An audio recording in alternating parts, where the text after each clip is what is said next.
Bien, muy buenas noches, estimados docentes, estimadas autoridades de la Universidad Señor Decipan. Reciban ustedes una cordial bienvenida a esta videoconferencia denominada La evaluación auténtica en entornos virtuales de aprendizaje, como parte de la capacitación, evaluación del estudiante y del docente en entornos virtuales de aprendizaje. ¿Sí? Es importante indicarles que la Jefatura de Capacitación Docente, ¿no?, como parte de la Dirección de Desarrollo Académico, pues está programando diversas capacitaciones, ¿no? Todas ellas refuerzan, fortalecen las competencias de los docentes según el perfil de la Universidad Señor Decipan. De ello, nosotros hemos programado esta segunda videoconferencia y para ello pues nos acompaña la experta en gestión de currículo y proyectos formativos por competencia desde la Universidad Peruana Cayetano Heredia. Ella es la magíster Liliana Muñoz Guevara, ¿sí? Permítanme hablarle brevemente de ella, ¿no? Ella es, como ya lo había mencionado, experta en gestión del currículo y proyectos formativos por competencia.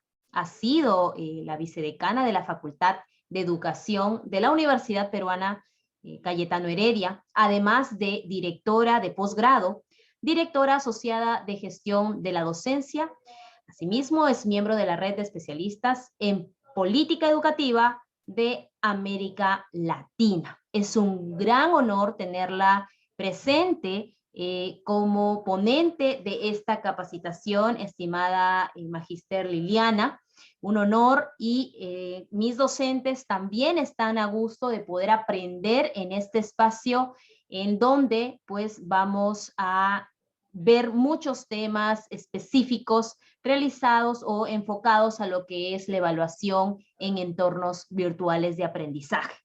Para poder iniciar esta capacitación, es importante que consideremos que las preguntas, la ronda de preguntas, consultas, aportes, se va a realizar al culmino de esta videoconferencia, ¿sí? Para ello es importante que los docentes utilicen las herramientas adecuadas, ¿no? En este caso, la herramienta Zoom nos permite utilizar el botón levantar la mano por cuestiones de cortesía y respeto, ¿sí? Evitemos, por favor, encender el micro innecesariamente, tengamos cuidado, ¿sí? Muchísimas gracias por su atención. Dejo en la palabra a Liliana Muñoz Guevara. Adelante.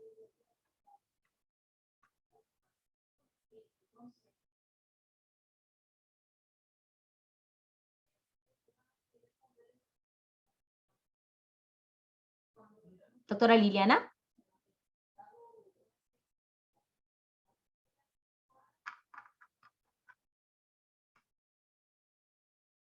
Su audio está apagado.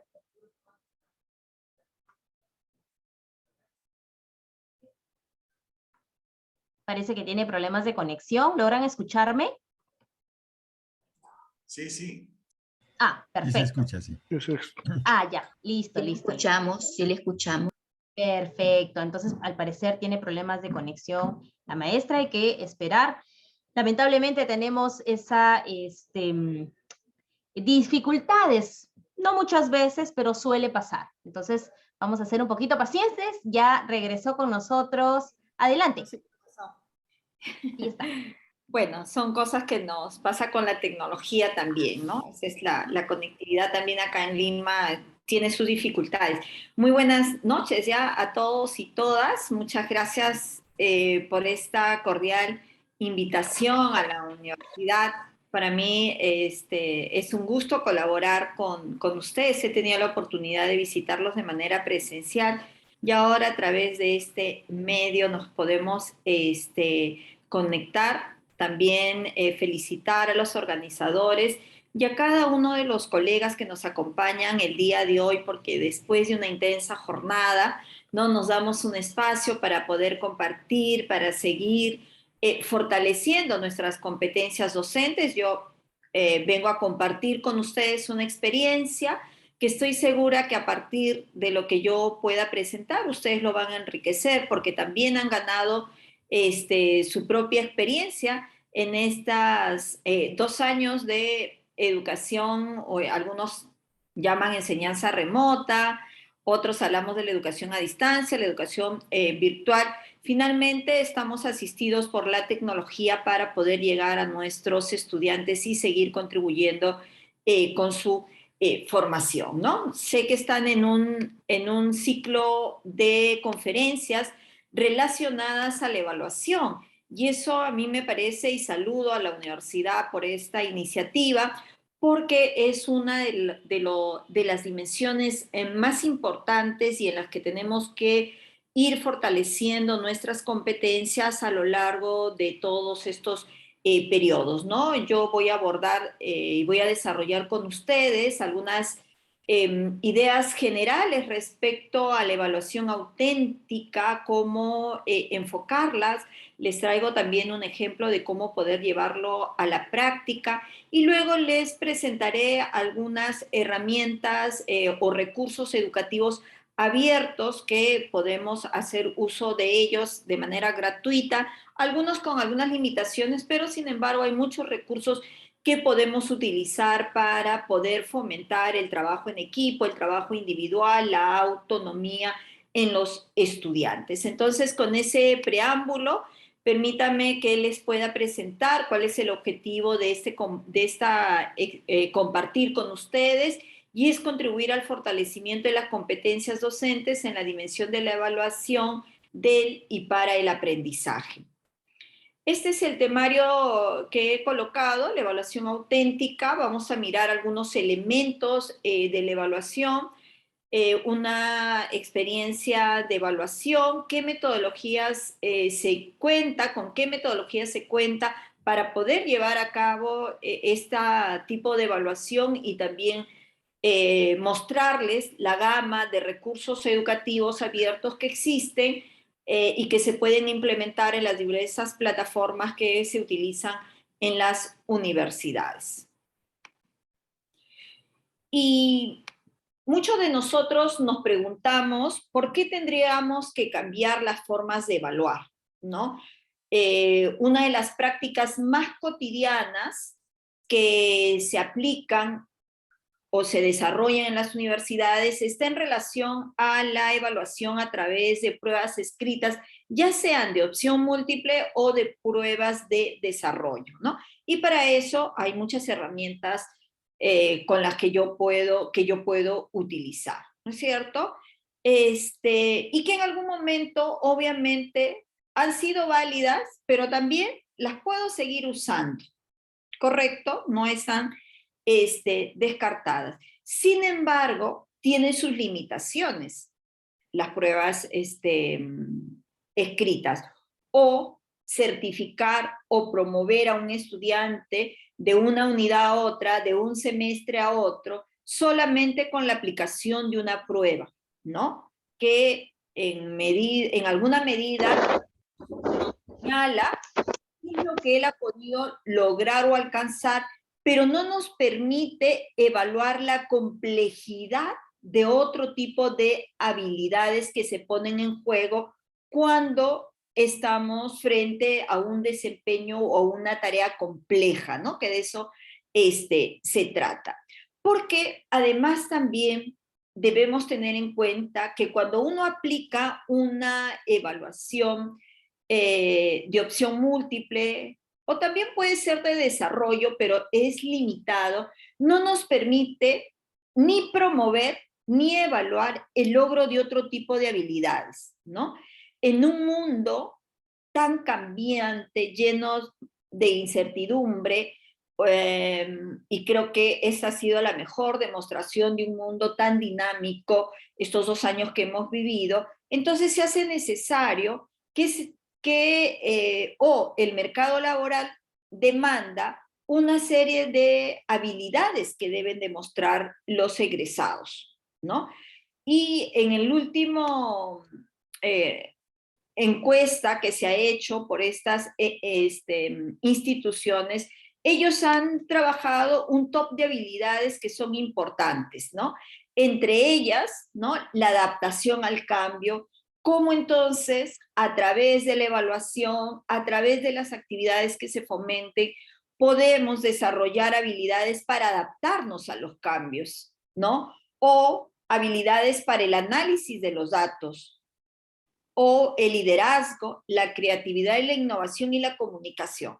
No es algo que alguien se lo haya inventado, ¿no? Sino, este es un dato del año 2021 de aquellas habilidades que se tienen que desplegar, que se tienen que movilizar. Algunos hablan de las habilidades post-pandemia, ¿no? Y entonces, nosotros tenemos la responsabilidad como universidad, como institución formadora, de no solamente trabajar las competencias específicas que le van a dar su expertise en su disciplina, sino también otro tipo de habilidades como estas o las que ustedes hayan declarado en su modelo educativo. Lo cierto es que esto es algo real, ¿no? Y yo tengo que estar entonces como profesor pensando, ¿cómo? ¿Qué hago? ¿No? ¿Qué estrategias utilizo para desarrollar este tipo de habilidades?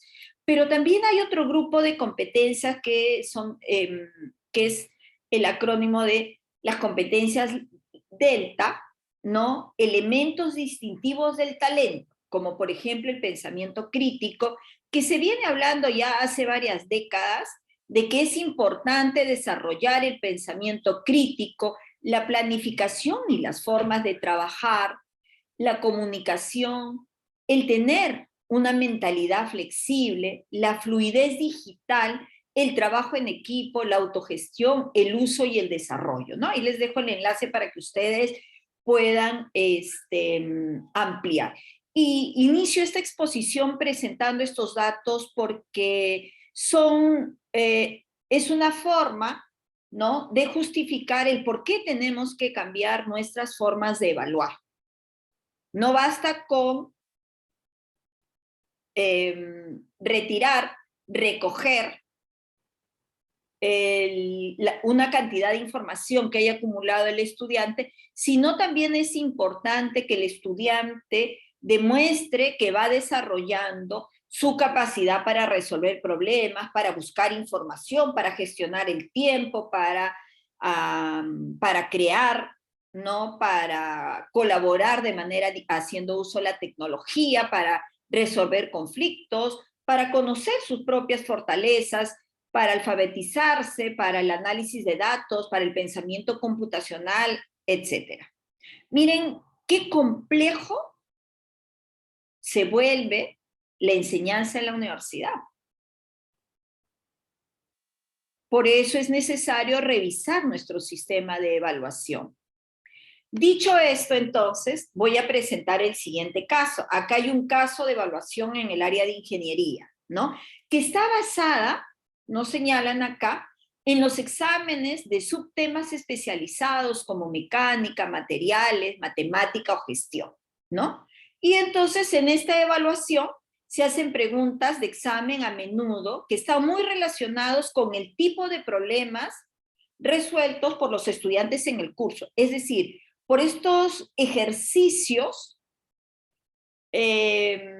prototípicos que se suelen trabajar en las diferentes asignaturas. Este es solo un ejemplo, ¿no?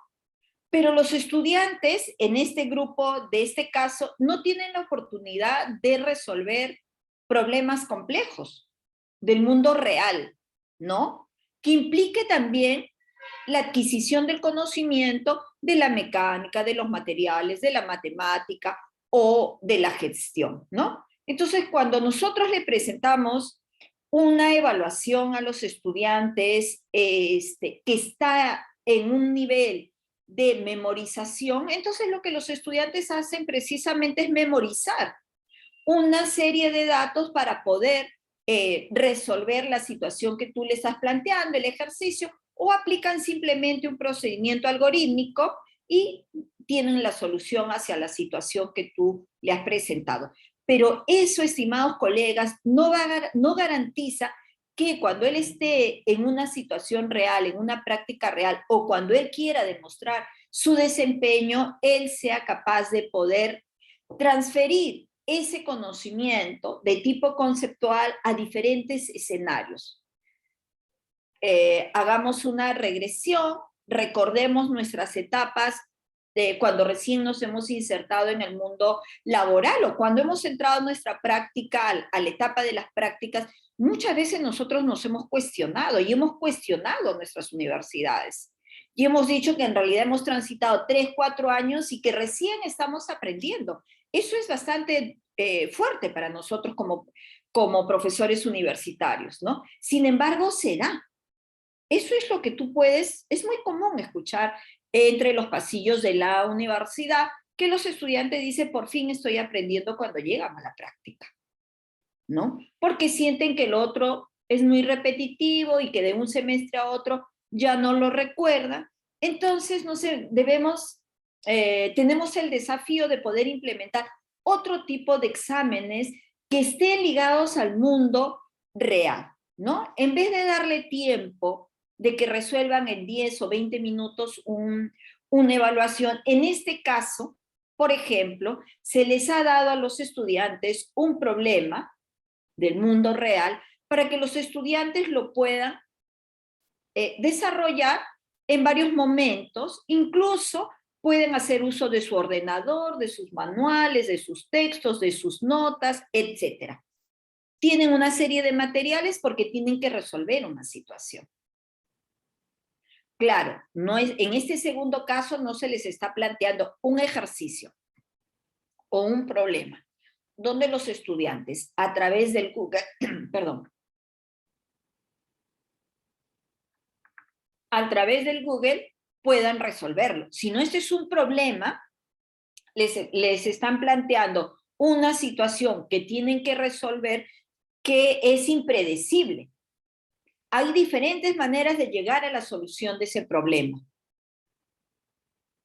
Y entonces los estudiantes necesitan movilizar una serie de recursos cognitivos que no solamente es la memoria o el recordar, sino hace uso del análisis, la síntesis, la creación, la evaluación, la búsqueda de información, todas estas habilidades que en las 2 primeras diapositivas he colocado. ¿No es cierto? Entonces, el gran reto es eso, ¿no? Es cambiar el examen y las preguntas, el tipo de preguntas, ¿no? Y generar realmente actividades de aprendizaje que sean pertinentes, que sean apropiadas, ¿no? Pueden consultar el texto de Sally Brown, donde ella desarrolla toda una propuesta acerca de diferentes formas de evaluar para evaluaciones individuales, grupales, evaluaciones en el mundo del trabajo, evaluaciones a través de casos, evaluaciones a través de problemas, ¿no? Entonces, cuando uno lee estas 2 situaciones, que yo ahora se las estoy presentando de manera rápida, pero que luego ustedes pueden detenerse a analizarlo, entonces surge la pregunta si evaluamos lo que realmente importa. Y muchos de ustedes tendrán una respuesta a esta pregunta, ¿no? Y podrán decir, sí, realmente estoy evaluando lo que importa. Y obviamente eso tendrá mucho que ver cómo te has planteado la evaluación. ¿En qué nivel te has planteado tú la evaluación?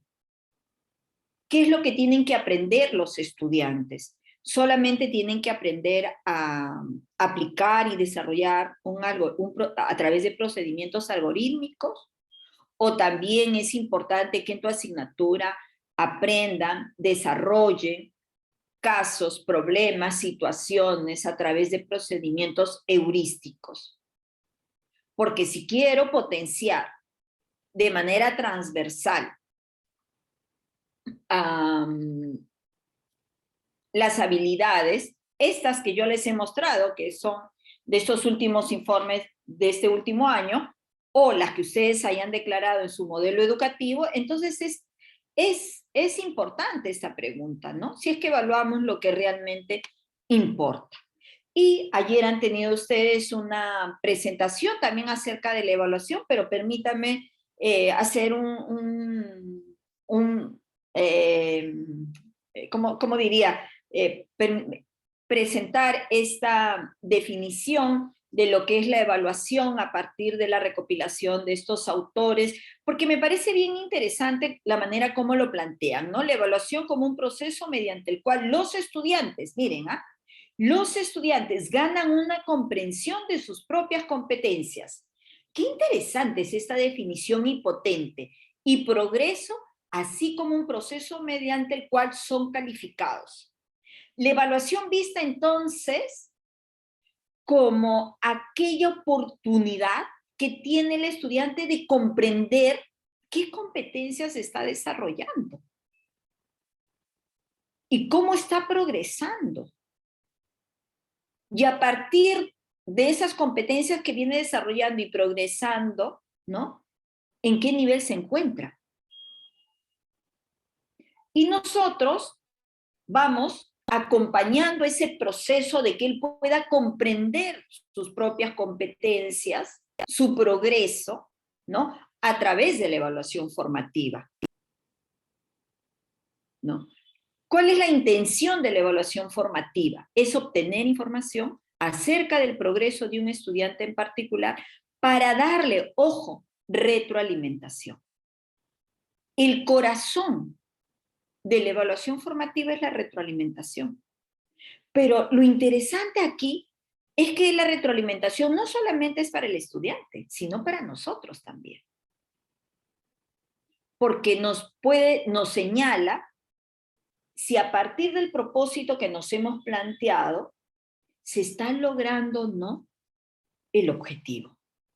Algo tiene que estar pasando. No siempre es la culpa del estudiante, no vamos a decir la culpa, retiro esa palabra, la responsabilidad del estudiante.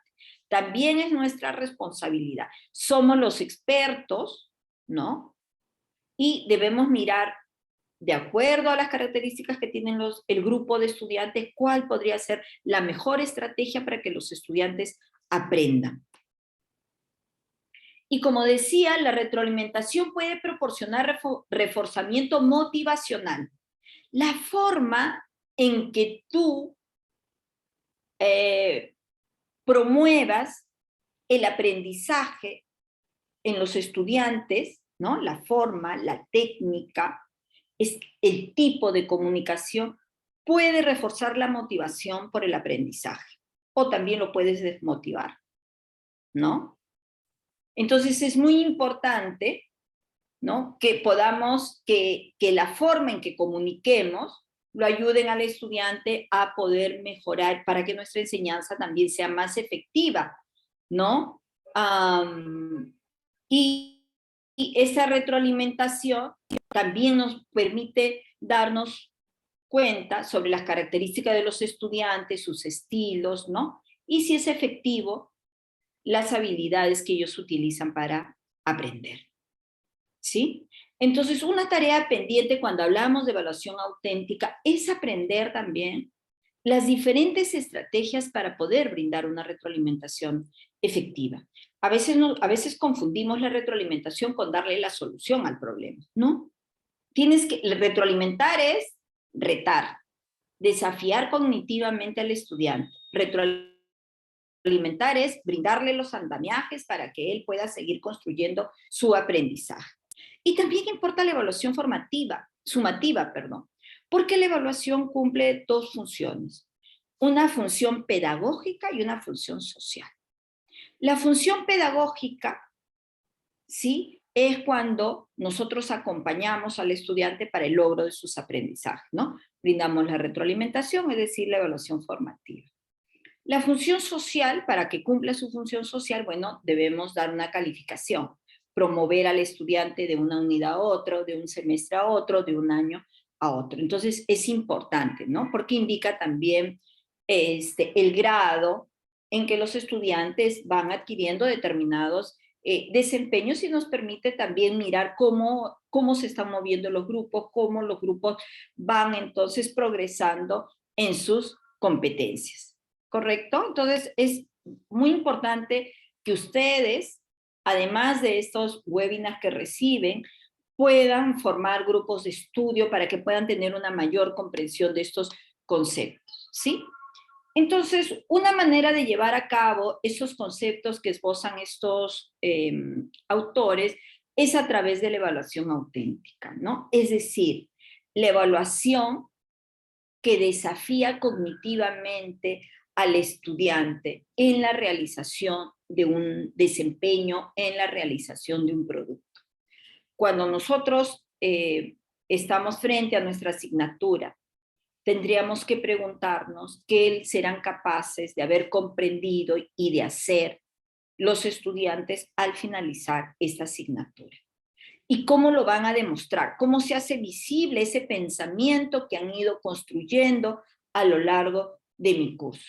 ¿No? Entonces, la evaluación la evaluación auténtica requiere de un producto, requiere que se evidencie a través de un desempeño. La evaluación auténtica tiene que ver con la aplicación práctica del conocimiento, tiene que ver con resolver una situación simulada o real. ¿Sí? Por eso es que los profesores tenemos que ser muy observadores, ¿no? De lo que pasa en el mundo del trabajo, para poder mirar cuáles son las situaciones con las cuales van a tener que afrontar los estudiantes cuando egresen de la universidad. Pero que además son situaciones que tienen diferentes formas de llegar a la solución, ¿no? Tienen un propósito, tiene que ser una situación que tiene una audiencia, es decir, si estoy en el ámbito de la educación, estoy formando educadores, entonces lo que está resolviendo el estudiante es para los padres de familia, para los niños o los jóvenes, los estudiantes, es para la comunidad, es para el director, es para el UG. Si estamos en el área de derecho, lo que estoy solucionando es para un magistrado, para el juez, para una empresa, para una corporación, etc. Entonces, voy identificando quiénes podrían ser los destinatarios de la solución que estoy dando, ¿no? Tiene que ser una situación que genere incertidumbre, ¿no? Es decir, que el estudiante diga, yo puedo optar por varias formas de resolver esta situación. Tengo varias formas de resolver esta situación, pero tengo que tomar una decisión. ¿Cuál podría ser la mejor forma y por qué? Para poderla justificar, ¿no? Estamos frente a una actividad, a una evaluación auténtica, cuando la actividad tiene varias facetas. Yo puedo plantear un solo problema para las 16 semanas de la clase, del periodo, ¿no? O puedo plantear problemas, pero que estén relacionados por cada unidad, es decir, por cada 6 o 4 semanas, ¿no? Entonces hay facetas donde el estudiante va resolviendo y yo voy brindando el feedback, la retroalimentación, para que pueda llegar a la solución. Y es que las sesiones sincrónicas tienen que ser esos espacios donde el estudiante viene, el grupo de estudiantes trae sus avances respecto al problema complejo que le has planteado, ¿no? Si lo encuentre la solución en Google, no es un problema complejo. Si te dice que lo puede resolver solo, tampoco es complejo, ¿no?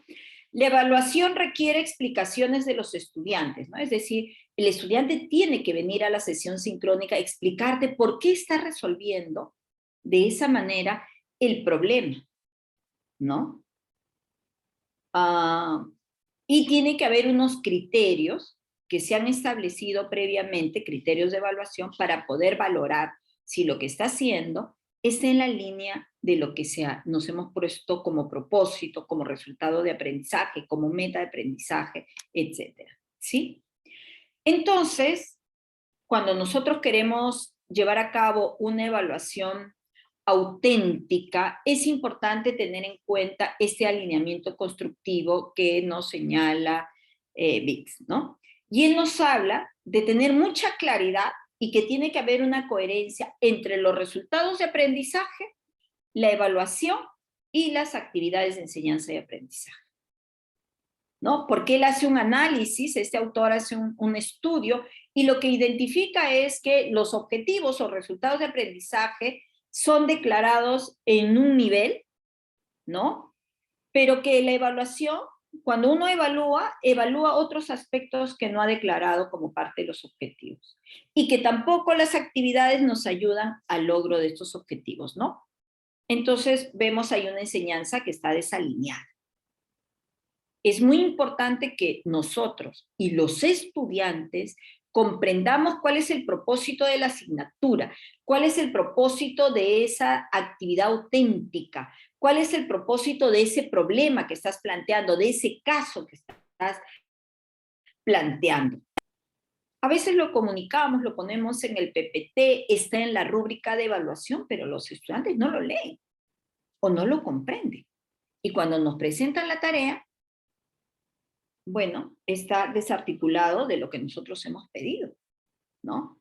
Para eso es la retroalimentación, para decirle al estudiante, mira, esta es la rúbrica, aquí están los criterios, ¿no? Quiero que tú identifiques si lo que tú me estás presentando está en la línea de lo que estamos señalando, ¿no? Y entonces, cuando yo he planteado los resultados de aprendizaje, me pregunto, como profesor, de qué manera los estudiantes lo van a demostrar, ¿no? Y una manera de demostrarlo es resolviendo casos, resolviendo problemas, ¿no? Elaborando un producto. Pero además también las actividades tienen que ser apropiadas para el logro de estos aprendizajes, de estos resultados, ¿no? Entonces, lo que quiero que se lleven también como idea es que no hay un momento puntual para la evaluación, ni tampoco la evaluación es al final o en la cuarta semana, ¿no? Entonces, esa lógica que tenemos en las universidades de evaluación parcial, de evaluación final, con este enfoque de evaluación auténtica se rompe, ¿no? No existe más. ¿Por qué? Porque la evaluación es permanente, es continua, ¿no? Entonces, hoy vienen los estudiantes a la sesión sincrónica, me presentan, exponen y explican cómo vienen resolviendo este problema complejo. Yo doy el feedback, les digo a los estudiantes si hasta dónde han llegado, ¿no? ¿Qué es lo que tendrían que mejorar? ¿Qué han logrado? ¿Qué deben mejorar? ¿Qué les recomiendo? ¿Qué otros, qué otros videos, otros textos, otros portales tendrían que revisar? ¿A quiénes podrían entrevistar? Etcétera. ¿Qué otros productos similares podrían revisar para poder llegar a la solución de lo que se les ha planteado? ¿Por qué? Porque necesitamos que estén en actividad. Y actividad no quiere decir que está saltando por aquí y por allá, no, quiere decir que su mente está en movimiento, ¿no? Está pensando, reflexionando, comparando, analizando, identificando, buscando, haciendo analogías, recordando, evaluando, creando, imaginándose lo que está aprendiendo. A eso se llama que estamos frente a una actividad.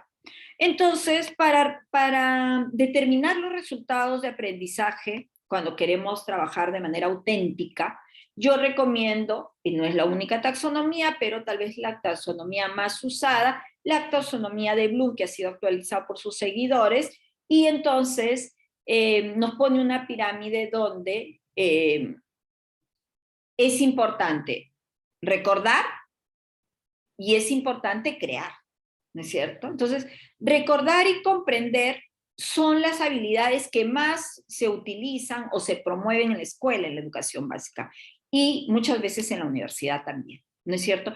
Pero nosotros necesitamos, si queremos que los estudiantes desarrollen esas habilidades que se han identificado para el mundo del trabajo y otras que probablemente se necesiten en el futuro, entonces tengo que ayudar a que los estudiantes puedan tener oportunidad de aplicar, de analizar, de evaluar y de crear, ¿no? Los estudiantes a través de las diferentes asignaturas deben transitar por todos estos niveles, ¿no? Porque es importante recordar, es importante memorizar, obviamente, es importante comprender, pero no me puedo quedar ahí. Tengo que generar actividades que le permitan a los estudiantes ir más allá del recordar.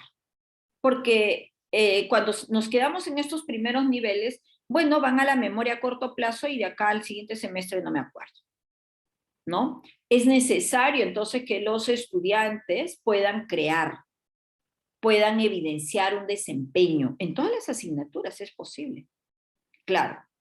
Si mis asignaturas o mi plan de estudios es convencional, se complejiza, ¿no? Porque ya me imagino a los estudiantes desarrollando por cada asignatura un proyecto, ¿no? El pobre estudiante no tiene vida, pero si integramos y trabajamos los proyectos integradores, ya esa es otra cosa, ¿no es cierto? Que en un semestre elabore un solo proyecto y que para desarrollar ese proyecto necesiten del conocimiento de las 4 o 5 asignaturas que llegan en el semestre. Esta es otra forma de organización que debemos tener. Y sigo avanzando, disculpen la pequeñez, de repente no todos lo visualizan, pero luego ustedes van a tener la oportunidad de poderlos, de poder analizarlo, ¿no? Pero yo lo que quiero presentar en esta lámina es lo siguiente. Hay diferentes tipos de evaluación.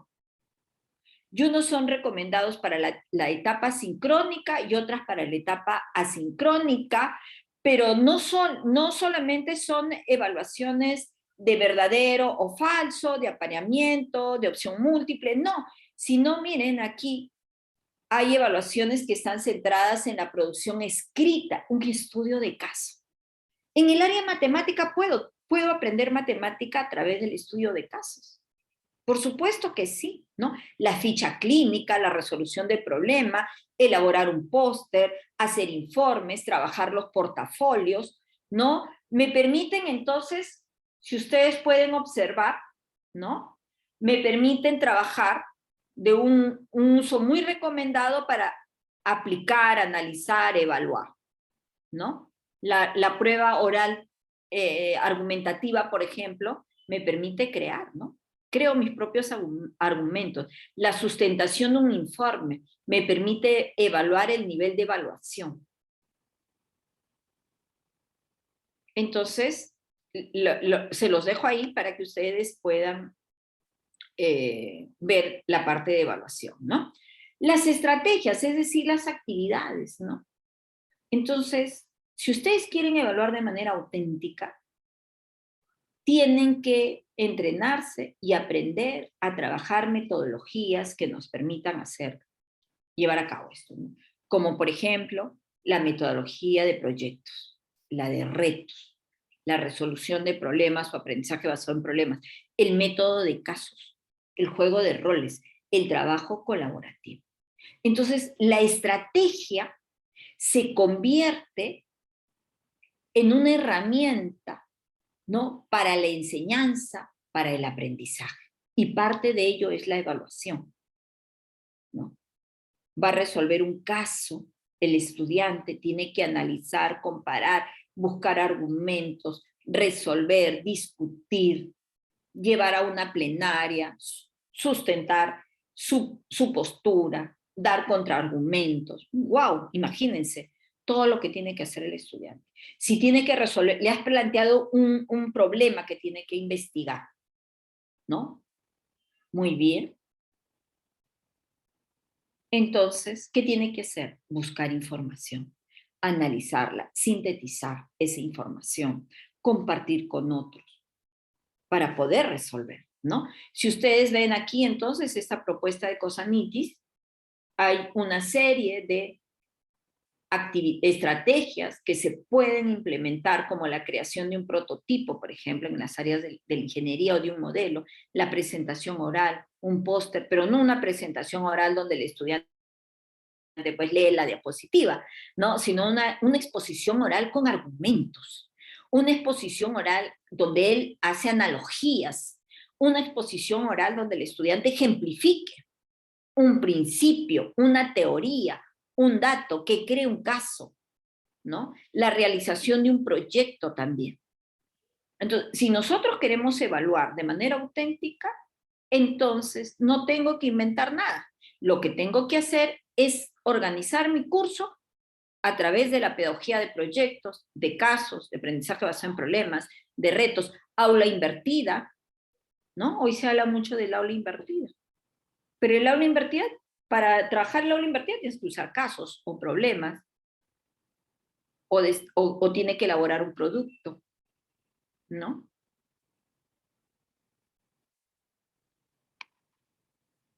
¿Cómo diseño una actividad entonces, no? Entonces, acá miren, para que sigan la lógica, ¿sí?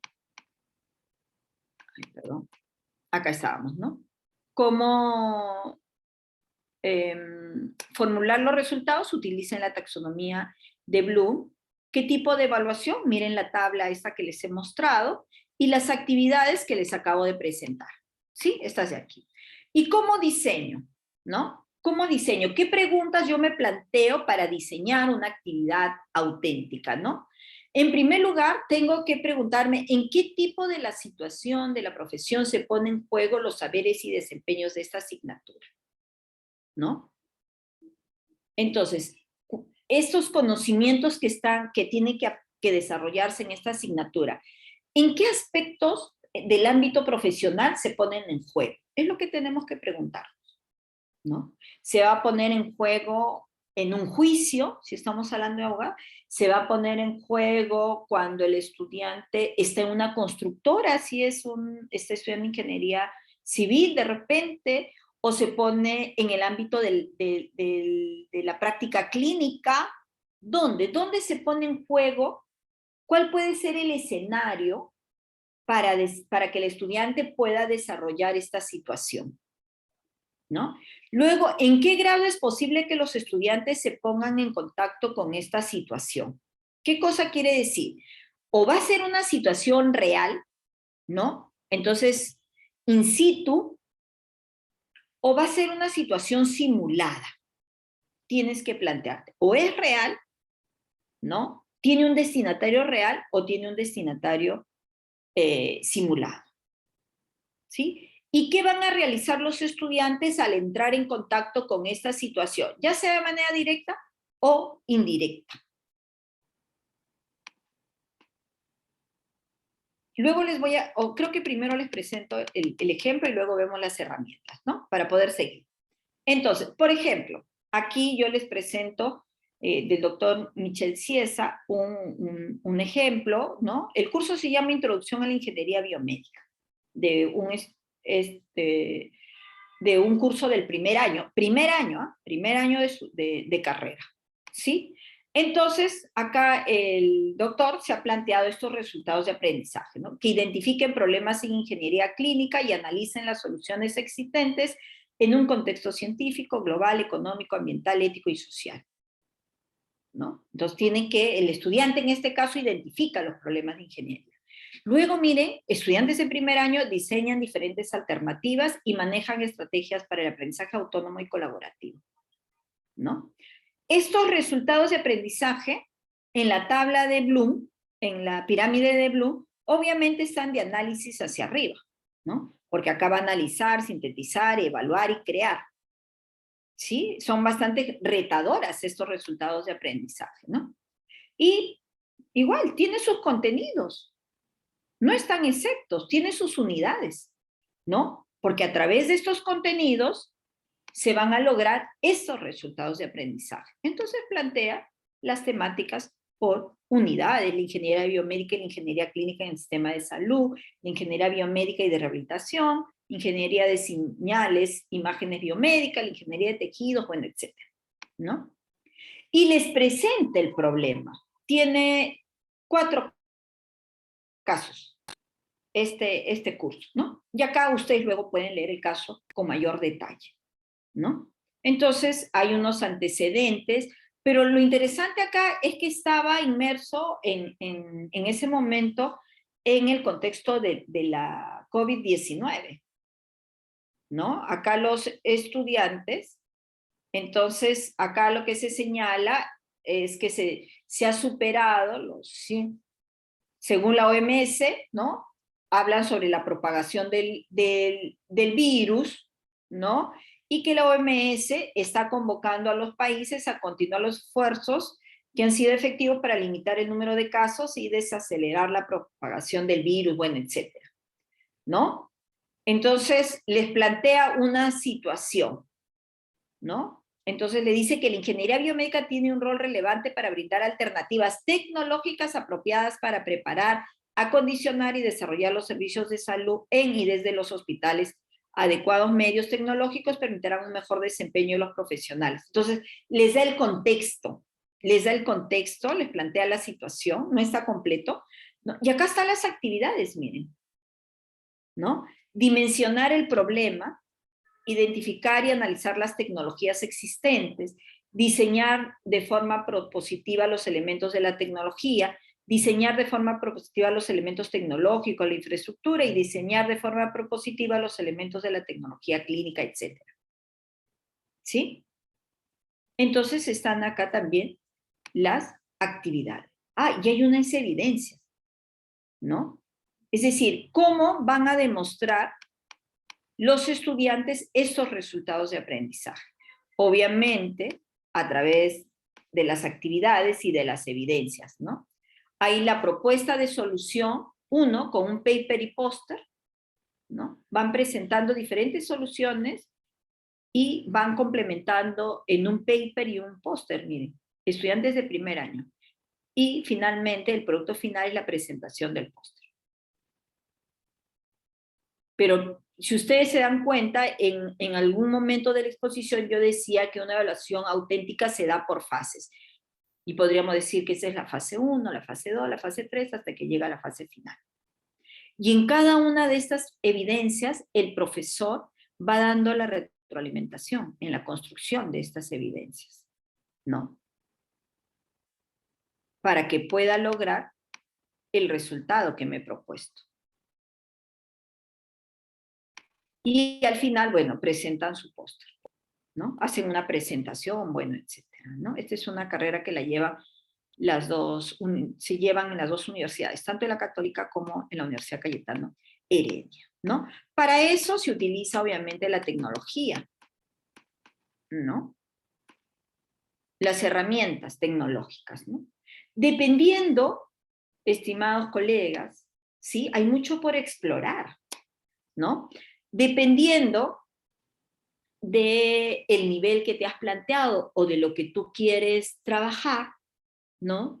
Obviamente, miren, utilizan la taxonomía para podernos proponer todas estas herramientas, ¿no? Todos estos recursos para poder trabajar, ¿no? Si quiero que los estudiantes, quiero promover el recuerdo y la comprensión, puedo utilizar un Prezi, por ejemplo, ¿no?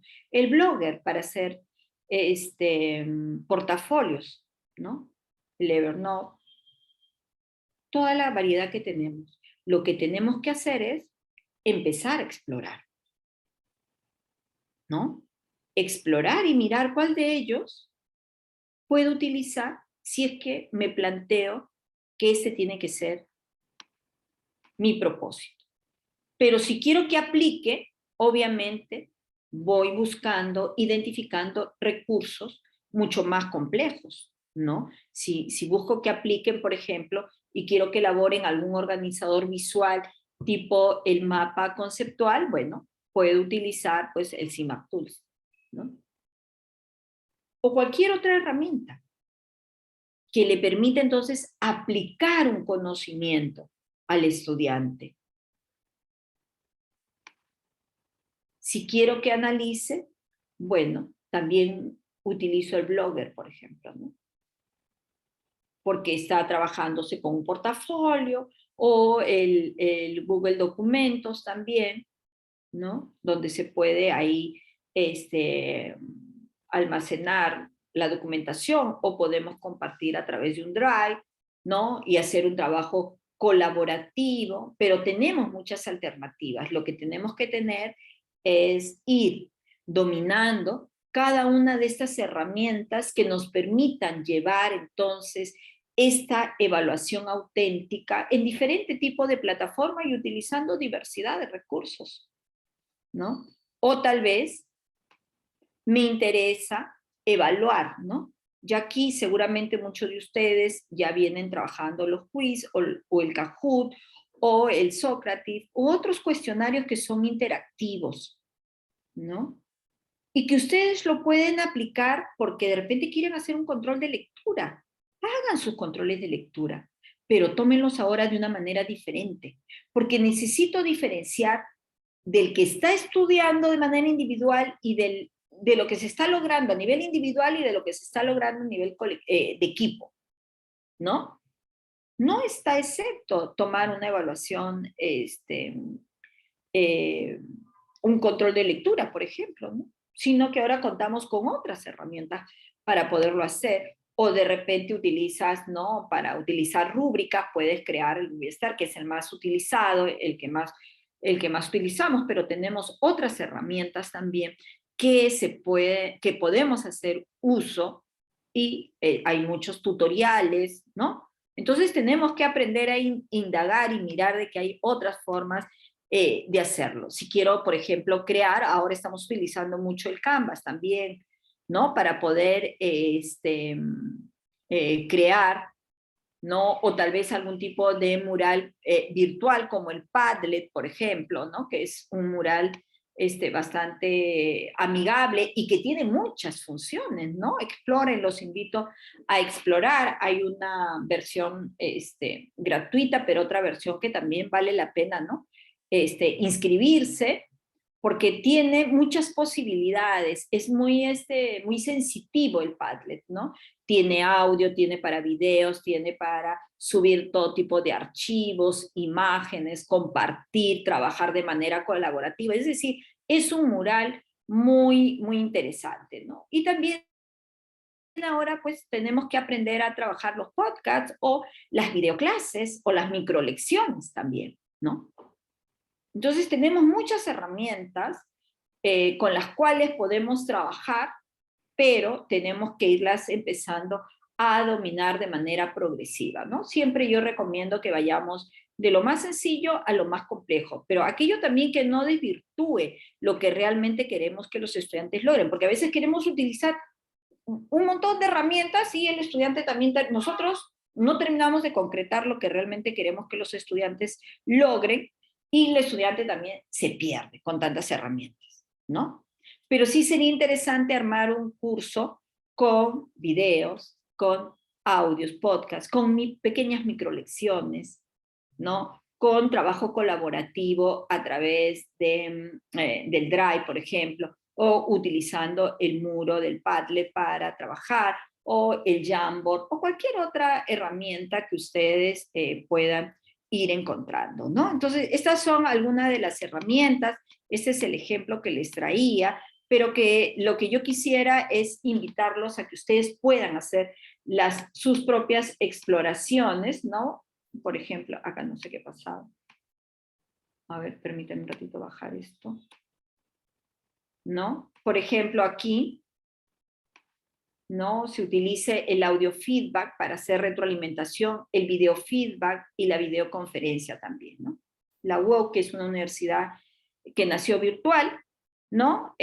Tiene muchas herramientas y yo los invito para que ustedes puedan manejar, y este es el Padlet como una herramienta, ¿no? Entonces, acá, por ejemplo, hice una retroalimentación estudiante, ¿no? De manera, registré aquí le subí un video, un audio, ¿no? Grabé la retroalimentación y acá le subí una rúbrica, ¿no? Entonces, aquí en este muro yo puedo brindar también retroalimentación. Entonces, el desafío para todos nosotros es ir en búsqueda de esta información y poderlo trabajar, ¿no? Y finalmente, ¿no? Los invito para que ustedes puedan reflexionar qué es lo que aprendieron en esta breve exposición, qué es lo que necesitan trabajar, ¿no? O sea, yo aprendí, en esta exposición he ampliado mi conocimiento en tales aspectos, me he conflictuado en este punto, ¿no? Y es válido. Tengo muchos desafíos, muchos retos ahorita. ¿Qué es lo que tú necesitas trabajar? ¿No? Necesito trabajar las herramientas, necesito trabajar mi capacidad de observación para poder recoger esas situaciones del mundo del trabajo y darle un toque didáctico y presentárselo a mis estudiantes. ¿Qué preguntas tienen ustedes sobre esta temática? ¿No? ¿Y qué conexiones han hecho con lo que aprendieron el día de ayer y con lo que hoy día están recibiendo y de su propia experiencia también, ¿no? Esta técnica se llama ticket de salida y se utiliza al final de una unidad o al final de una exposición o al final de una sesión, ¿no? Hay diferentes tickets de salida, lo que hace es que el estudiante pueda reflexionar sobre su aprendizaje. porque el aprendizaje sin reflexión no es aprendizaje, ¿no? Y es importante entonces que nuestro cerebro desarrolle esas habilidades para reflexionar. Por eso que la técnica se llama que tu mente hable, ¿sí? Entonces, quedo atenta a cualquier pregunta que ustedes puedan tener. Veo que hay un número importante de profesores. Luz Angélica, te has retado, así es, a investigar, se ha dicho. Muy bien, Angélica González, la profesora Angélica González. Ya se puso su meta, ¿no? Investigar. Muy bien.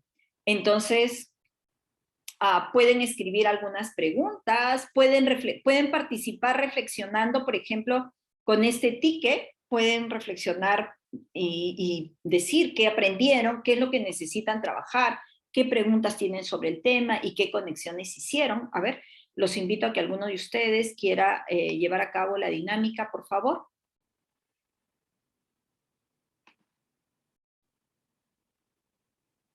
Eso sería mi exposición, Katy. Katy creo que es la profesora que me estaba apoyando. Así es. Aquí estamos, aquí estamos. Okay. En efecto, ¿no? Estamos ahorita, estimados docentes, en la ronda de preguntas, ¿sí? Por allí, Julio César Valera Aredo está participando por chat. Doctora Liliana, en este momento voy a leer qué es lo que dice. Ya, dice, lo primero es modificar la forma de evaluar, según entiendo, preguntas. Según entiendo, preguntas y respuestas no es lo más recomendable. Correcto, Julio César, porque lo que estamos diciendo que cuando estamos en un escenario de la evaluación auténtica, lo que buscamos es que los estudiantes, a partir de una situación que tú le has planteado, que puede ser, pero una pregunta compleja, él vaya en búsqueda de la información, es decir, investigue, ¿no? Que sea una actividad que requiera del estudiante analizar información, sintetizar información, emitir un juicio crítico respecto a alguna situación y que tenga la posibilidad de poder resolver, crear, elaborar, aplicar, demostrar lo que está aprendiendo teóricamente, ¿no? Por eso es que si yo le presento una pregunta clásica, entonces se queda en el nivel de recuerdo, ¿no? Y no hay este procesamiento, esta actividad cognitiva que le permite entonces al estudiante ir más allá, que pueda elaborar su pensamiento y que pueda desarrollar estas competencias transversales que presentábamos al inicio. Muy bien, muchísimas gracias, ¿no? Ahí está, el doctor Gerardo Cortés Becerra se ha animado a hacer una pregunta. Adelante, doctor. Gracias, Gerardo, bienvenido y quedo atenta a tu pregunta. Muchas gracias, muy buenas noches con todos. Doctora, bienvenida a la ciudad de la amistad, Chiclayo. Doctora, quería hacerle una consulta, pero antes de eso, felicitarle por su exposición, por su ponencia, porque a pesar que ha sido corta, ha sido bastante instructiva. Nos sirve bastante a nosotros los maestros del nivel superior, porque si bien es cierto, toda esta idea de evaluación auténtica se aplica ahora con mayor fuerza en la escuela, ¿no? En la escuela regular, y que se traslade a la universidad me parece excelente, maestra. Y además de ello, esto permite que el estudiante deje de pensar la universidad como aquella institución que solamente basa su evaluación en preguntas cerradas, por decirlo, ¿no? Por decirlo así, que eso sea, digamos, el indicador principal para determinar si un estudiante aprendió o no. Esta evaluación que usted plantea, o que se está planteando, hace más atractivo el aprendizaje del estudiante porque lo va a llevar hacia retos, ¿no? O sea, ya desde la universidad se está llevando al estudiante digamos, a desarrollar retos y eso lo va a entusiasmar, ¿no? Porque va a sentir que desde la universidad ya está teniendo la experiencia que no la va, digamos, que muchas veces nosotros la tenemos cuando ya salimos de los estudios universitarios. Entonces es una forma de ponerlo al estudiante en contacto con una realidad que él luego se va a enfrentar. Y eso me parece bastante bueno, doctora. Muchísimas gracias. Le felicito por su ponencia y esto nos da bastantes luces. Muy bien, Gerardo, ¿no? Lo que tú señalas es cierto. Es una forma de acercar a los estudiantes al mundo del trabajo, es una forma de acercarlo a los estudiantes a lo que va a ser, o lo que él hará, el desempeño que él tendrá en el ámbito de su profesión. Y obviamente la teoría de la evaluación auténtica, de la evaluación formativa, de la evaluación dentro del enfoque por competencia, no es exclusiva de la educación básica, sino que es en todo el proceso formativo, en cualquier momento en que nosotros nos encontramos, ¿no? Entonces, esa es la idea, ¿no? De que podamos acercar al estudiante desde muy temprano a las situaciones reales de la profesión. No sé quién se anima a hablar a su mente, ¿no? ¿Quién quiere decir lo que aprendió, lo que necesita trabajar, qué preguntas tendrían sobre el tema y qué conexiones han hecho, ¿no? En alguna medida Gerardo también nos ha ido señalando en función de estas preguntas, ¿no? Gracias, Gerardo. Juan Manuel, gracias por considerar que lo que se está señalando en esta breve exposición, que realmente he tratado de consolidarlo, el tiempo ha sido apretado, pero porque nunca va a alcanzar el tiempo. Eso estoy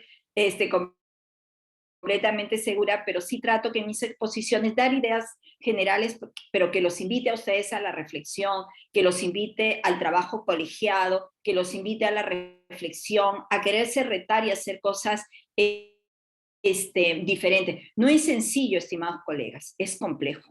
Es complejo porque además de que nosotros tenemos que aprender estas nuevas formas de enseñar y de evaluar, los estudiantes también tienen que aprender, ¿no? Seguramente les ha pasado a ustedes que cuando hacemos los trabajos en equipo, a los estudiantes no les gusta, ¿no? Dicen, no, ¿yo por qué le tengo que enseñar a él?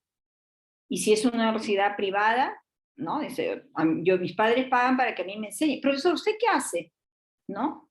Porque el estudiante valora, cree que nuestros trabajos, o sea, miden nuestro trabajo a través de la exposición que hacemos, ¿no? Porque lamentablemente vienen así formados, y lo digo lamentablemente porque qué bueno sería que ese perfil que esté esbozado en el currículum nacional realmente lo lograran los estudiantes, porque uno de esos rasgos que deberían tener los estudiantes es que tendrían que ser autónomos cuando llegan a la universidad. Pero en la universidad ahora estamos preocupados todos en promover también la autonomía en los estudiantes, ¿no? Porque si el estudiante no es autónomo, esta didáctica y esta evaluación no funciona. También hay que ser muy realistas, ¿no? No va a funcionar, porque se necesitan condiciones. De parte de los profesores, prepararnos, busquemos ejemplos, busquemos el sustento teórico, qué dicen las investigaciones al respecto, y pongamos en marcha, ¿no? Ok, muchísimas gracias. Justo acaba de levantar la mano el doctor Julio Valera, adelante. Solamente para agradecerle a la doctora y le digo cuál es mi reflexión. En primer lugar, lo que ayer nos decía, ¿no? Hay que intentar que el alumno sea capaz de autoevaluarse, no tiene costumbre, pero hay que darle la guía, igual que para la autoevaluación, ¿no? Y de otro lado, con lo que usted nos acaba de decir, creo yo que la mejor manera de poder hacer el cambio de la evaluación debe hacerse mientras que sigamos en virtualidad, tomando en cuenta la participación de los alumnos en la parte teórica del tema, con algún ejemplo o con algún caso, y que se vaya así. Nosotros ya hacemos un recuento porque tienen que ir participando todos, y que ellos mismos puedan ver su desempeño en el video para que se hagan su retroalimentación. No quisiera, el tiempo es oro, no quisiera quitarles más en tiempo, pero le agradezco y esta es mi reflexión. Muchas gracias. Sí, excelente, Julio, lo que tú señalas, porque estás haciendo una conexión. Yo no he hecho mucho énfasis el día de hoy en esta exposición, pero es muy importante lo que tú has dicho, ¿no? Enseñarle y brindarle al estudiante la oportunidad de poderse autoevaluar. Eso es muy importante. Y el ticket de salida es una herramienta que le permite al estudiante la autoevaluación, ¿no?